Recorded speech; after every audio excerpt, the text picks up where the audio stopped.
Hello, সবাই কেমন আছো? আশা করি সবাই ভীষণ ভালো আছো। আবারও একটা ভিডিও নিয়ে চলে এলাম তোমাদের মাঝে। তো আজকে আমি কিভাবে মাংস রান্না করি চলো তোমাদের সাথে শেয়ার করি। তো আমার বন্ধু দেখো রান্নাঘরে অলরেডি চলে এসেছে, আর আমার বন্ধুকে রান্না করার আজকে যাবতীয় সাহায্য আমি নিজে করব। তো তার আগে যেটা আমাকে করতে হবে, অর্থাৎ আমার বন্ধু ডোডোর জন্য ফ্রিজ থেকে মাংসটা বার করে রাখছে। যেহেতু চিকেনটা ডিপ ফ্রিজে রাখা, তাই অনেকটাই বরফ জমে রয়েছে, আর বরফটা গলতে বেশ খানিকটা সময় লাগবে। তাই আমাদের চিকেনটা রান্না করার আগে এটাকে বার করে রাখবো। আর দেখো চিকেনের পাশাপাশি এর মধ্যে দেওয়া হবে রাঙা আলু এবং গাজর। তো এটাকে প্রথমেই আমার বন্ধু জলের মধ্যে চুবিয়ে রাখবে, মানে ডোডোর জন্য যে চিকেনটা আমরা বার করলাম এটাকে জলের মধ্যে চুবিয়ে রাখবো যতক্ষণ না এটা বরফটা পুরোপুরি গলছে। আর এর মধ্যে আমাদের যাবতীয় রান্না করার জিনিস আমাকে গুছিয়ে নিতে হবে। আর দেখো তোমাদেরকে দেখায় বরফ জমে কেমন কাঠ হয়ে গেছে। দেখো মাছ এবং মাংস রাখা ছিল দুটোই জমে গেছে, আর মাছ মাংস দুটোই জমে এমন শক্ত পাথরের মতো হয়ে রয়েছে। তো যাই হোক, এটাকে অবশেষে ভাঙা গেল। মাংসটা আজকে ডোডোকে দেওয়া হবে, আর দেখো মাছটাকে তুলে রাখলাম। মাছটা অন্য কোনো দিন ডোডোকে দেওয়া হবে। আর এতটাই শক্ত হয়ে রয়েছে, এটা সত্যি মনে হয় না কয়েক ঘন্টার মধ্যে আর গলবে, কারণ এতটাই বরফ জমে গেছে। তো এটা ততক্ষণের জন্য জলের মধ্যে বসানো থাক, এটা আস্তে আস্তে গলুক।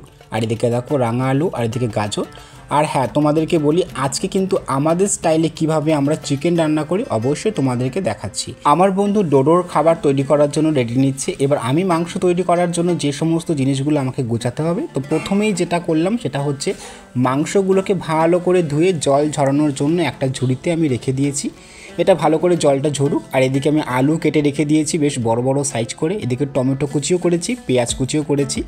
আর গরম তেল হয়েই পেঁয়াজ কুচিটা দিয়ে দিয়েছি। এখন পেঁয়াজটা বেশ কিছুক্ষণ ধরে ভাজতে হবে, যতক্ষণ না মোটামুটি একটা গোল্ডেন ব্যাপার আসছে।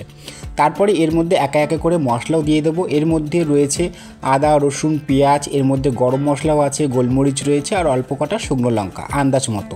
তো এই পেস্টটা এর মধ্যে দিয়ে দিলাম। এটা এখন দিয়ে বেশ খানিকক্ষণ ধরে বেশ কষিয়ে নিতে হবে, যতক্ষণ না এটা থেকে পুরোপুরি কাঁচা গন্ধটা যাচ্ছে এবং মশলা থেকে তেল ছাড়ছে। তো দেখতেই পাচ্ছ আমার বন্ধু কিন্তু সত্যি রান্না করতে ভালো পারে, আর আমরা কিন্তু চিকেনটা স্পেসিফিক এভাবেই রান্না করে খাই। আর তোমাদের মধ্যে কারা কারা চিকেন খেতে পছন্দ করো অবশ্যই কিন্তু আমাদের মতো করে একবার রান্না করে খেও, অবশ্যই আশা করি ভীষণ ভালো লাগবে।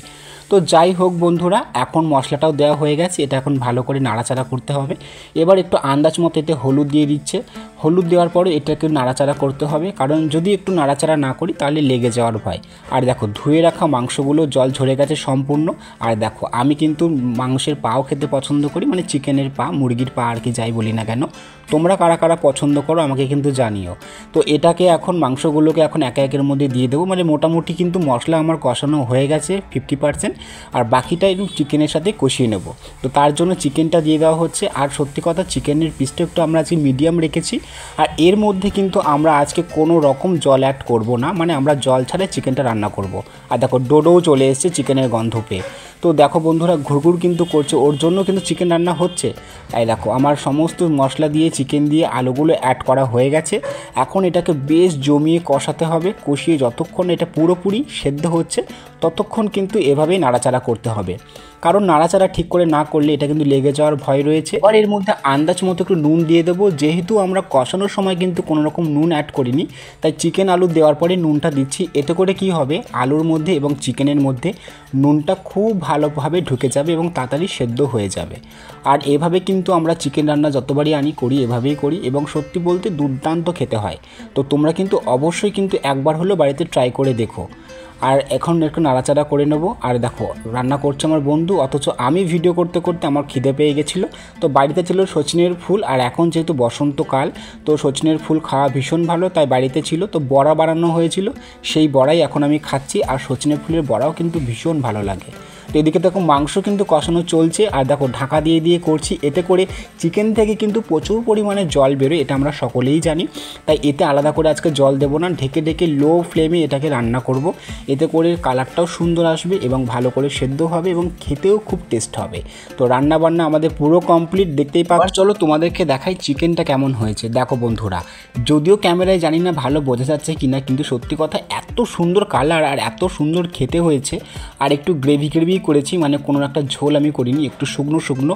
আর এভাবে কিন্তু গরম ভাতের সাথে কষা কষা মাংস খেতে কিন্তু দুর্দান্ত লাগে। যারা খেয়েছো তারা তো জানোই, আর যারা খাওনি অবশ্যই কিন্তু খেও। আমরা যেহেতু দুজনে একসাথে থাকি তাই আমার বন্ধু আর আমি দুজনে মিলে রান্না করি, কিন্তু রান্নাটা বেশিরভাগ আমার বন্ধুই করে। তার একটা কারণ, ও প্রচণ্ড ভালো রান্না করে, আর চিকেন এই সমস্ত জিনিস তো দুর্দান্ত করে, যেটা আমার ভীষণ ভালো লাগে, তাই ওকেই রান্নার দায়িত্বটা আমি দিই সবসময়। তো আসো তোমাদের কাছ থেকে দেখাই আজকের আমার কী কী রান্না হয়েছিল। দেখো সচিনের ফুল যেটা তোমাদেরকে দেখাচ্ছিলাম, দেখো খেয়েও দেখাচ্ছি, সত্যি ভীষণ ভালো লেগেছে, কোনো রকম তেতো কিন্তু নেই। আর ছিল বাড়িতে বেতো শাক, তো বেতো শাক ভাজা করা হয়েছে। আর দেখো চিকেন, আর চিকেন কিন্তু আমার ভীষণই ভালো লাগে। তার মধ্যে বেশ কিছু জিনিস আমার ভালো লাগে, তার মধ্যে একটা জিনিস হচ্ছে পা এবং স্টমাক।